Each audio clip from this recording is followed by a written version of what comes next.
नमस्कार, मैं हूं मनीष कुमार। आज बात उस अनमोल रत्न की करेंगे जिसके बिना जीवन की कल्पना असंभव है। वो अनमोल रत्न है पानी, जल। याद करिए वो दिन जब पेट्रोल पंपों पर लंबी लंबी लाइनें लगती थीं। ज़रा सोचिए, क्या साल 2030 आते आते हमें पेट्रोल की तरह पानी के लिए भी वैसी ही लंबी कतारों में खड़ा होना पड़ेगा।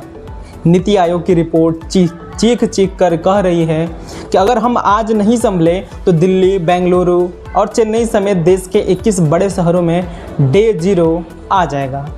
डे जीरो मतलब यानी नलों से पानी गायब हो जाएगा। सरकार के प्रयासों की बात करें तो ऐसा नहीं है कि सरकार व्यवस्था नहीं कर रही है। सरकार ने कागज़ों और अभियानों पर कई बड़े कदम उठाए हैं। जल जीवन मिशन, अटल भूजल योजना, कैच द रेन अभियान। जल जीवन मिशन यानी ग्रामीण भारत के करोड़ों घरों तक नल से जल पहुंचाने का दावा। सामुदायिक भागीदारी के जरिए ज़मीन के गिरते वाटर लेवल को सुधारने की कोशिश करना, अटल भूजल योजना के तहत। कैच द रेन अभियान में मानसून के पानी को सहेजने के लिए जहां भी गिरे, जब भी गिरे का नारा। सरकारी फाइलों में आंकड़े चमक रहे हैं, लेकिन क्या ज़मीन पर वाकई प्यास बुझ रही है? अब बात उस कड़वे सच की करते हैं जिसे व्यवस्था छुपाना चाहती है। आखिर इतनी योजनाओं के बाद भी संकट गहरा क्यों हो रहा है? इसकी सबसे बड़ी वजह है प्रशासनिक कमियां और ज़मीनी लापरवाही। पहला बड़ा लूपहोल क्या है?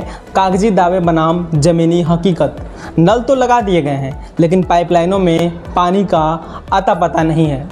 कहीं कहीं तो केवल खोखले इंफ्रास्ट्रक्चर की ढांचा खड़ा है। दूसरा बड़ा लूपहोल है भूजल की अंधाधुंध चोरी। शहरों में अवैध बोरिंग माफिया धड़ल्ले से ज़मीन का सीना चीर रहे हैं। प्रशासन की नाक के नीचे टैंकर माफिया पानी बेचकर तिजोरियां भर रहे हैं, लेकिन निगरानी तंत्र पूरी तरह फेल है।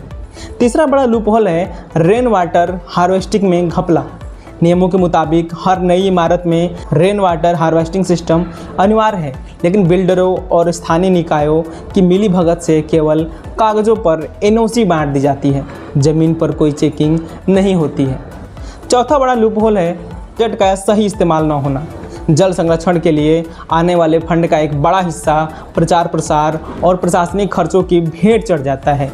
तालाबों की वास्तविकता खुदाई या सफाई में साहब पानी को लेकर प्रशासनिक सुस्ती देश को एक ऐसी तबाही की तरफ धकेल रही है जो अगला विश्व युद्ध सिर्फ एक बाल्टी पानी के लिए हो सकता है।